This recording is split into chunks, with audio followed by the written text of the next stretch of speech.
Welcome to the Wizard King podcast. It is your host, Zico. And I got another one for you guys today. But before we get into it, please hit that subscribe, like, share button. Help your brother out. But today we're going to be reacting to a Just Pearly Things video. Let's check it out. Marry him. But that's similar to men though, when they what? settle down. You know when guys are like, oh, it's time for me to settle down. And you can kind of see in their body language and stuff, you're like, rah, you're trying to turn old, like what's going on? But it's similar. What do you mean? Because there aren't many men in the church. There aren't? There aren't many men in the church. No. I think it's like 70% women. Yeah. Yeah, now... Because the men don't get behind this. They're like, I came to church for a pure wife. Why are these in the church? Yeah. They're like, It's true. And then they're going to make me wait when the last guy got it for the last 10 guys got it for free. Yeah. Men don't get with this. I think that is such a backward strategy by women. First of all, what is the ratio of men to women in the church? That's a very good... I mean, I do know there's more women than men. That's a fact. 70%? Let's check out if we can find some statistics on that.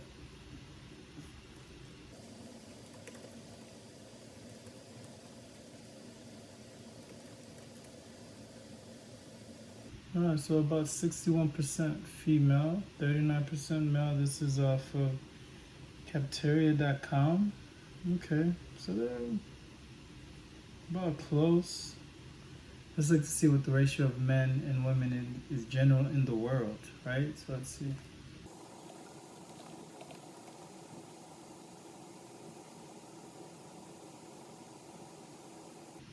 Interesting. So there's actually a ratio of more men to women in the world. So based on what website is this?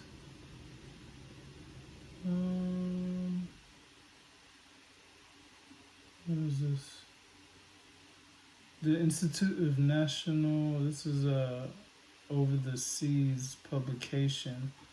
So I can't really say the name, but Institution of National d'Etudes Demographiques. Seems like something from France. Oh, it is French. There it is. The number of men and women in the world is roughly equal, though men hold a slight lead with 102 men for 100 women. So more precisely, out of 1,000 people, 504 are men, about 50%, 496 are women, which is about 49.6%. All right, so this is a little advantage that men have on women.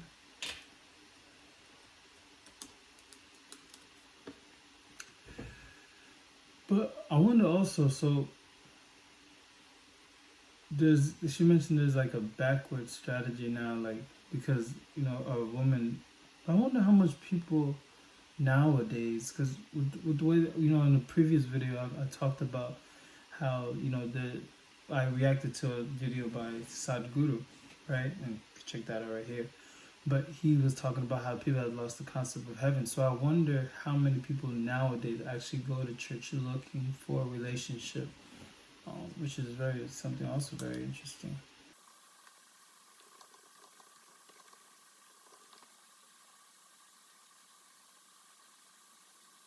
Whoa. Interesting. So on christianstandard.com, this was posted July 1st, 2022. They have here that single men are far more likely than single women to be looking for a relationship or dates. 61% versus 38%. Oh, that's very interesting. Wow, that's very interesting. So 61% of single men are looking to be in a relationship, but 38% of women are not. Oof, look at the culture there, huh? Culture one, yeah. It's crazy.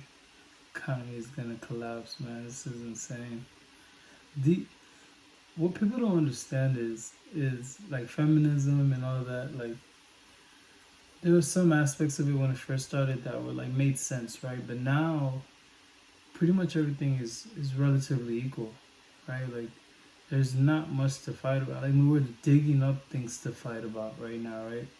And, you know, I'm a man and say, oh, you're a man and you're saying that. Well, yes. If you look at it, just logically look at everything in retrospect. You know, there's women's sports, men's sports. There's opportunity for both men and women in the Western world, at least. Compared to other worlds, like, we're pretty equal, right? And when it comes to the things that we can attain, work for, opportunity, there's not somebody physically stopping men or women, right? So we're relatively equal. But, you know, going back to the video, anyways, before I go on a tangent, that is very interesting, like, that the amount of men is almost double that's looking for a woman to date. And not even, there's another study that I just read, also while I was looking at that. It shows about 45% of men and women in the church are willing to date a non-Christian outside of the church, which is also very interesting. And I think, in my opinion, is because in Christendom, you can't really tell the difference nowadays. I mean, it depends on the group you're part of, but overall, it all looks pretty much the same. Yeah. Right. This is why there's so many like single women in the church. Like, it's the strategy. You're balling backwards. Like, really and truly, you're balling backwards, because it's like, if you think that going to church is gonna get you the man that you want, when the church is mostly women and most of the men in church are already taken, that's not the place. You're better off doing this. You're better off going to the club, or I don't know, to the bar, or I don't know, to somewhere. Church is not to find men. You don't go to church. A lot of women do that. A lot of women do. I think they start off going to church thinking, oh yeah, I'm gonna go to church and maybe I might find a good man. But when you really actually delve into the faith, I'm not going to say religion because it depends on what kind of church they did you find go a good to. man.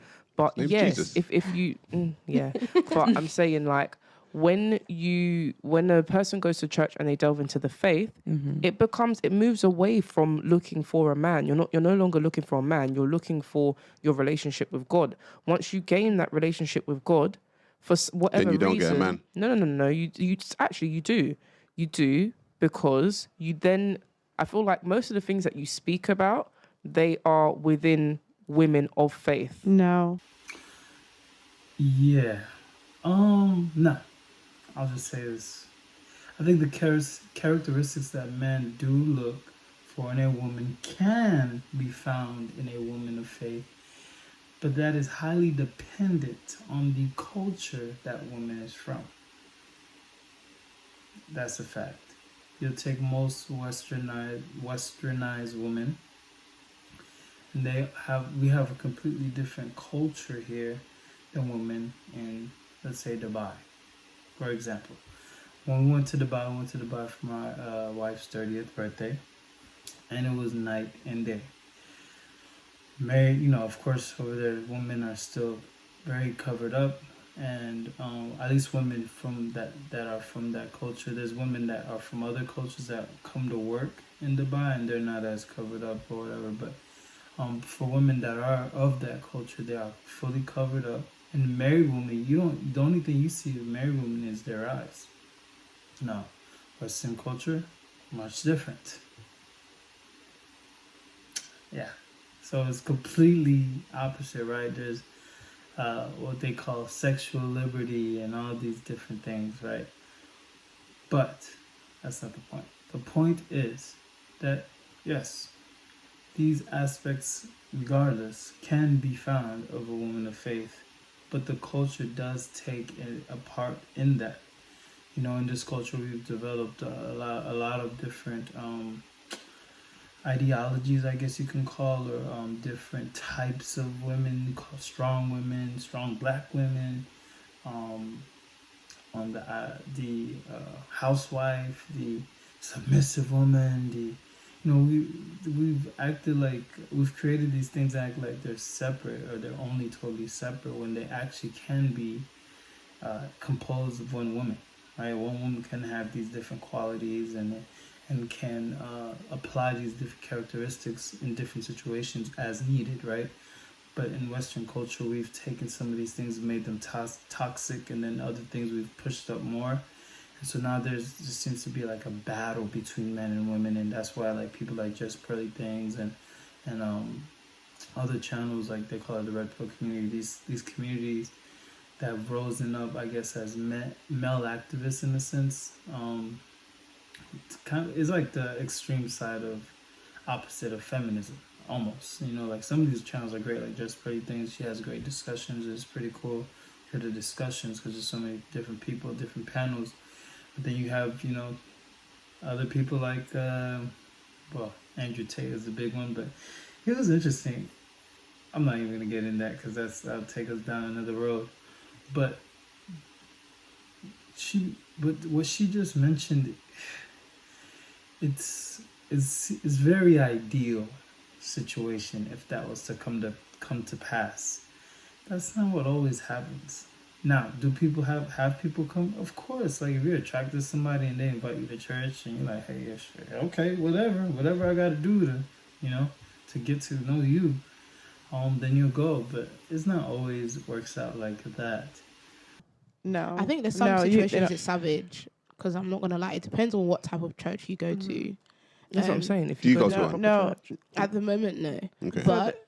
But it literally depends on which ones you go to, because there are women that will go to find their husband, and the husband might already be taken. So then it now becomes a family affair inside the church, and it is common in certain. I can't necessarily say what type of churches, but there are a few that it really is savage. The issue with churches is that, one, it tells girls that you need to find a guy that's an equally yoked as you. Yes. And there aren't. No, I've been in a lot of different churches. They all say the same thing. You need to find a guy that's equally yoked. What happens? There aren't enough guys in the church. There's one guy usually for every 3 girls. So you can't find the guy that's equally yoked, right? On top of that, they also want you to donate. It's like tithes or whatever, 10% of your income. Now, most women are on track to be homeless when they're 65. They're one cancer diagnosis away from being on the streets because they don't have the 2.5 million to retire. They need to retire. Now, I know here you guys have safety You have nets. the NHS, yeah. But at some point, that stuff's going to run out. They can't do it forever. Well, it's been going for a very long time. Yeah, There's going to be they're predicting that in a lot of major cities there's going to be a lot of issues because like a lot of the social safety nets that are unsustainable, even in England. which is true. But we're used to it. We're accustomed to it. We will find a way. At the end, everyone figures a way with the government. But going back to what you said, That's what women. Interesting. So she mentions that the equally yoked problem is only for women, but this is also a standard that men are held to. Now, this is something that the Bible talks about. Let's look at it. Equally yoked means to have the same belief system, which is derived from the scripture like 2 Corinthians chapter 6, verse 14. Do not be yoked together with unbelievers. For what do righteousness and wickedness have in common?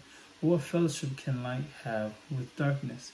And this Paul, who wrote this letter to the Corinthians, the Christians in Corinth, in the city of Corinth, he was trying to make a plea to not date. Tell hey, don't date and have sexual relations with those who have different beliefs than you do, right? And at that time, that's what was going on. He's like, hey, don't do that, because what can happen? He's like, a lot of Christians were falling back into worshiping man-created objects, right? Like different little totem pole, little things that men created, and they were bowing down, worshiping as if they were real life gods, and they were turning back on their faith in Christ and the Bible and the God of the Bible, basically. One of the strongest bonds we have in this life is the person we decide to marry. So this can easily lead to losing your faith if it differs with your spouse. It's just a fact. Yeah, it seems crazy, but when you have a similar belief or foundational system with somebody that you're in love with or somebody that you're thinking about marrying, you can I guess the pro of that is you can grow together in that belief, in that faith system. Now, that doesn't mean you agree on everything all of a sudden, but it helps for your relationship that you want to have with this person to have to start off with a great foundation. The tithe, right? Like, and which was something prior to Jesus coming, but and establishing a new way of giving. But you know, she makes a valid point. Jesus came and changed the tithe to giving your best.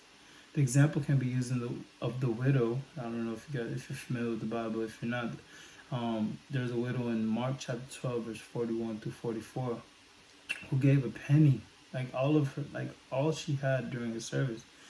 And I mean, that's literally all she had, right? And like, there's all these rich people also giving at that time. And just like, you see this woman gave with all her heart. And basically, it's like any person should give based on where their faith is at, but also living situation. You have to be wise. It makes no sense to be giving a certain amount and not being able to pay your bills, your needs, you know, food, water, housing. I think that's, you know, everything that you need, right? You have to be wise in your giving. Women do. They always assume somebody else is going to take care of their poor decisions. But going back to the church though, Pearl, right? Like I said, my own anecdotal story that people have heard. That whole equally yoked thing, like women, when it comes to 70% of the church being female, and there are all the men in the basically all the men in the church are taken, the women are going to have to go outside of the church to find a man. And then when they find a man outside of the church, the pastor says, oh, he's not equally yoked. Get rid of him. So the church is perpetually keeping women single. It depends. It's a big generalization. Going to church is not to go and find a man. Going to church is to strengthen your relationship with God. Who is a man? People, yes, he's a man. He's whatever you want to call him. You are going to find a man though. You will find a man, but my point is, if you go to church without the intentions of I'm going here specifically to look for a man, you will end up finding the correct man. If you strengthen your relationship with God, if you understand your faith more, you will end up going out and you will meet a man. He may not be equally yoked at the time, but you're like, you know, you were saying about like a woman that's supportive, a woman that's encouraging, X, Y, Z. If you're looking for a man of faith, you will find a man that may want that faith, and he will eventually become just as faithful as you are.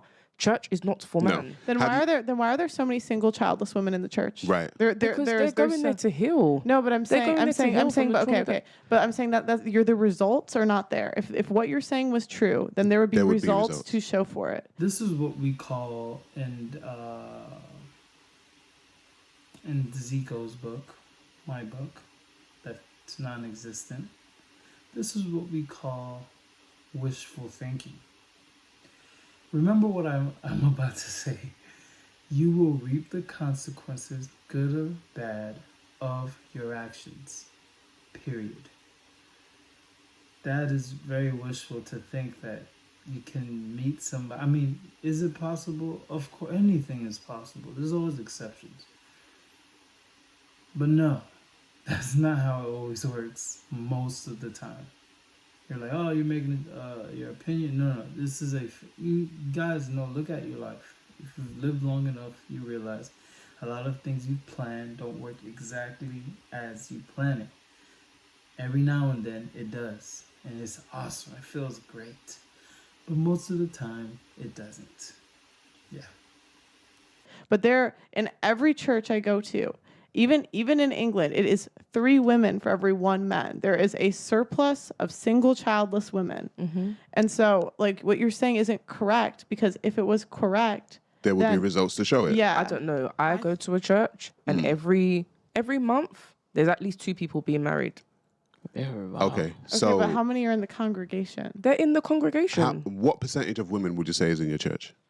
It's probably the same percentage you're saying. Like 70% women. Meet there, like at that church. Some of them met at the church. Some of them met outside the church and came to the church. Some of them met at the church, or some of them were introduced through the church. If that makes sense. But I'm saying that's exception, not the rule. So that happens. That's what I'm starting to realize. About me being on this podcast, I'm clearly an anomaly. No, but it's not, because you said even in your church it's 3 women to every 1 guy. That means at least 2 are single. That means the majority of women, even in your church, are single. Yes, but the point is the rate of marriage is quite high in the church. People are in serious relationships. But that's not And they're quite becoming- high if 2 out of the 3 girls are single. I don't know the full percentage, but what I see is that when you're going to church and At some point, all of those men are going to be married yeah, off, and there's still going to be 70% of but women there's left still in gonna the be church. other as men well. coming to the church. But my whole point is, church is not to go and look for man. So if you take that out of the equation, you may find the correct man. I understand. So if you take what you're church out of the saying. equation, you may find the correct man. No, I'm saying if you take go into church to look for a man out of the equation, you will find the correct man. Church is about your faith in Sounds God. like manifestation. I understand. Yes, I understand what you're saying. That you shouldn't go to church to look for a man. But with what Pearl is saying, there comes a point in women's life they realize I need a certain type of man because I'm going to get to a point where my eggs ain't egging no more and I'm getting old and I know that a good man is in church, so let me go find God in a church. And yes, I don't think you should do that because it's like you're going there with the wrong intentions, but that is the mindset of some women is that they do go there to find somebody so that they don't end up alone. And when you go there as yourself who's now found God, what obligation does that man in church who may be a quote unquote good man have towards you and your madness? Like you're coming to him with all of this baggage, like, oh, I found God now. But really and truly, you don't understand how men think. Men aren't thinking, oh, she's found God now. Men are looking at your baggage saying, do I really want to get involved with that? heals. Like, it doesn't matter church or not. It could be mosque. I don't care. Church, mosque, synagogue. It doesn't matter where you go. But that's the. I mean, God might heal, but the men don't forget. Yeah. and that's the lie. Facts. That's the lie that like, oh my gosh, I have a whole bit on how church markets being a. I swear to God, I said this. Yeah, that's all right. No, I swear, because this is what they do. They tell girls you can do whatever in your 20s, you can get ran through, and then all you got to do is apologize, mean it, and then there's a husband waiting for you at the end. I want to watch. And then on top of that, then they give those girls a platform to go talk to younger girls and say, "Hey, I was so broken. I was so broken, and then I found God later, and now look at me, and I'm so happy. I waited the second time around and I got married." So this is a mating strategy that only benefits women and doesn't benefit men. Because what does the second guy get? He gets a ran through wife who maybe had 1 or 2 baby daddies that now he has to wait for. Like, then this is what happens is the church leaves women single because they tell girls to do this. That's a terrible plan. The church keeps women perpetually single. Like, I don't think people understand. Like, the church is not a place for you to go and find a man. It will. I said, if it's not the pastor keeping you single, then it's the actual actions of the people within the church keeping you single. Because the judgment that happens a lot of the time in church when a woman gets with a guy who's not in church, right? And they start saying, "Oh, is he in the church? No, he's not. Oh, so he's of the world." Then, or he has, or you have to. I'm not gonna lie, but it seems like my man has some experience or something. Like he went through this personally, man. Because I mean, it's very specific. Like, how do you know that's what happens? Like, I don't know. It's a little salt in there, a little bitterness. I don't know. It just sounds like it. I don't know. I don't know. Weird. So actually, some of the things they mention here actually is true, right? So like, I mean, men in the church or men not in the church are still men, right? Like, we're still human. We still have our desires, things that we are looking for in a woman or what, And so, I mean, at least most of them are anyway. So now in my opinion, what I believe she is talking about, and I'm referring to I'm not sure her name, but the black girl with the white shirt. When she mentioned, she sees all these marriages happening and all these great things are happening, it seems like to me is that if that is happening the way she's describing it, and it's people that's within the church that are not people that met before and came to the church to get married, but people actually that were part of the congregation, met each other there, things like that, started dating and got married eventually. It sounds like they have a good dating structure at that church. Now, is that consistent among all churches? No, it is not. believe it. But I am aware of some churches that do it great, in my opinion. There's a church, ICC, International Christian Church, and their structure of dating is pretty dope. Let me explain. So they have it where they have these things called kingdom dates, and in the kingdom date, you ask a guy asks one of the sisters there, both members, hey, can we go grab with this other guy and this other couple that's gonna go on a date? Let's go grab some dinner, or let's go get some movies, or mini golf, whatever it is. But you're never going on a date alone. So that's one. Two, and you're like, oh, why they're grown. Why? Well, it's to protect people's hearts. You don't want everybody in the church sleeping together. So that's why that's important. Because come on, we're human. We got desires, and if you're going on dates, obviously you want to eventually be with somebody. So you don't want to put yourself in that situation. So that protects the sisters, it protects the guys, helps, everything to stay as pure as possible. And then you get to know the individual. You court them. You get to actually learn who they are, the baggage that they may have, right? You don't go into a situation blind. And I appreciate what I don't probably agree with the way they're saying it or the way they're describing it, but I do see what they're saying. Pearl and the gentleman here, they're saying, hey, what they've seen is that women who may have come with a bunch of baggage are saying, hey, I was able to do what I did. I came in and I still got a good man. And a church that has a great structure, it's not gonna be just that easy, right?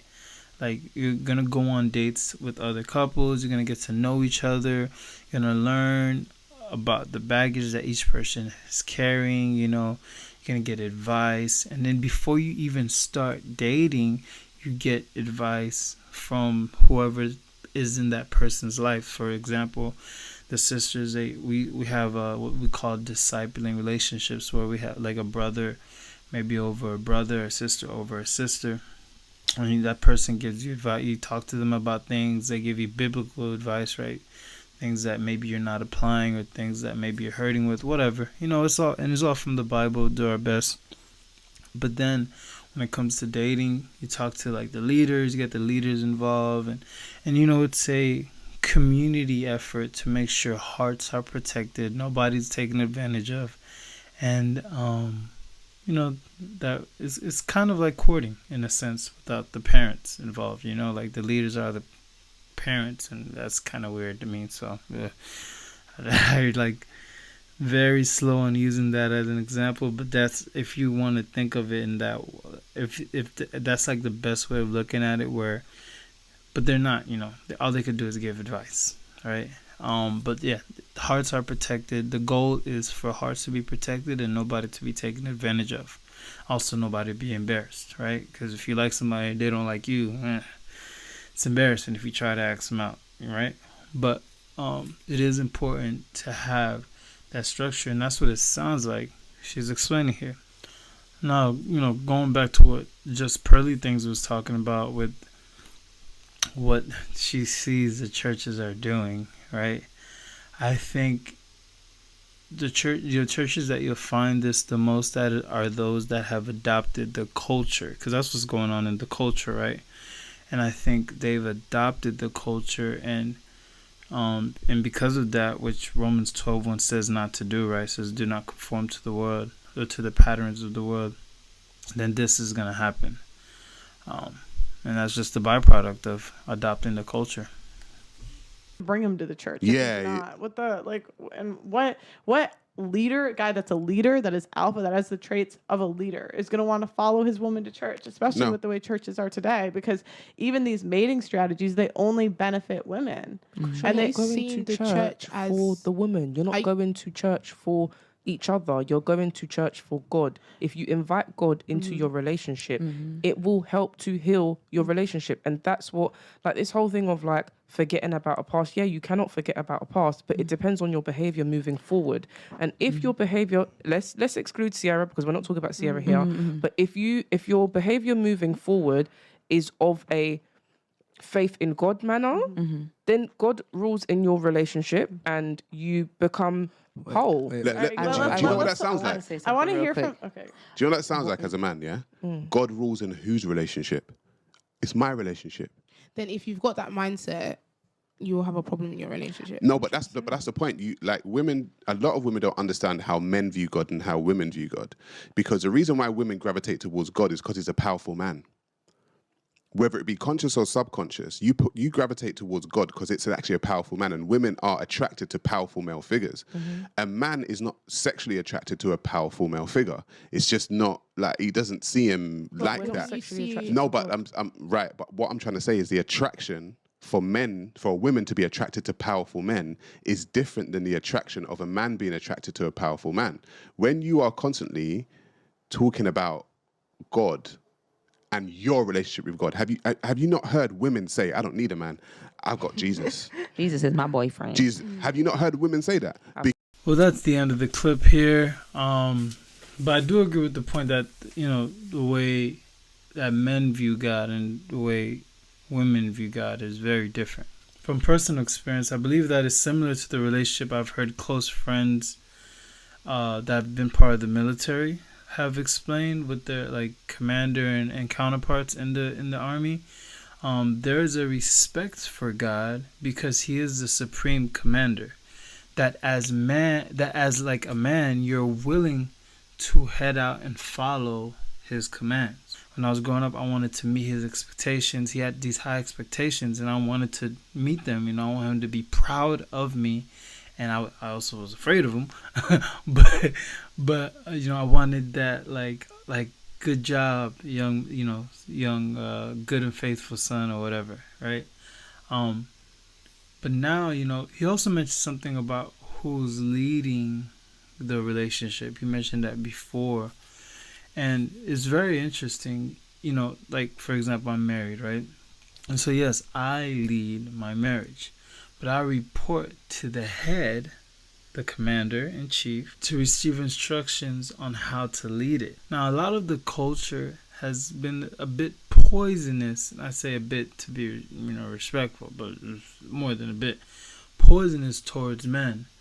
And thank God none of it is biblical, right? Because men and women, we're supposed to work together, not work against each other. I love PMP was on the Poor Man's Podcast host. I forgot his name, but he was on the PBD podcast recently, and he talked about, this is a great example. As the head, I'm the head. My wife is quote unquote the neck. The head cannot turn without the neck. For sure. It's I could be stiff-necked and I could be all right, we're going this way. But then my wife gently could be hey, have you considered this option? And have me turn my head a little bit and oh, that looks a lot easier. We're going this way.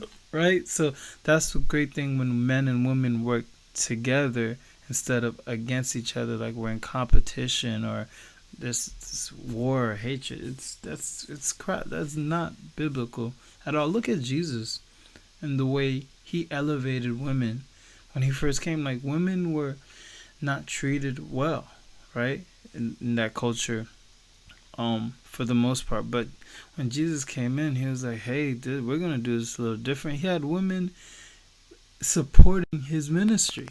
Go and read, if you're a person of faith, go read through the Gospels and look at Mary Magdalene and their roles. Look through the New Testament, you'll see exactly what I'm talking about. There's also a great book on this called Elevate, by Elena McKean. I think you could get it on Amazon and things like that, but it talks about that exactly, the role of women and how they had a great impact on the ministry in the first church, right after Jesus went back to his Father. But going back to what he was talking about, so a true man of God is not going to conform to the patterns of this world, but be transformed. That's that Romans 12:1 scripture. Like, I am a man, but because of my commanding officer, God, I continue to have the power and strength to push, work hard, and succeed. None of this feminizing of men is right. Right? So, like, he... I think sometimes men in the church, people on the outside, men on the outside could look like, oh, most men in the church are weaklings or something like that. And that's not the case. We just know... It's just like being in the army. Like, the way, at least that's the way the relationship with God is supposed to be like. Like, that's the commanding officer. He knows the direction we should go, right? And so, none of this, like, feminizing of men is right, biblical, or beneficial for Western society. So if we are going to change things around, more men need to be men. And like, well, what does that mean? But look at what's going on in Western society, right? Like, men have been stripped of their place in a sense. Like, there's been an attempt to say, hey, we don't need you, like, we don't need no men. No, that's not true. You're still the heavy lifter. You can be physically more fit. You could become physically more stronger.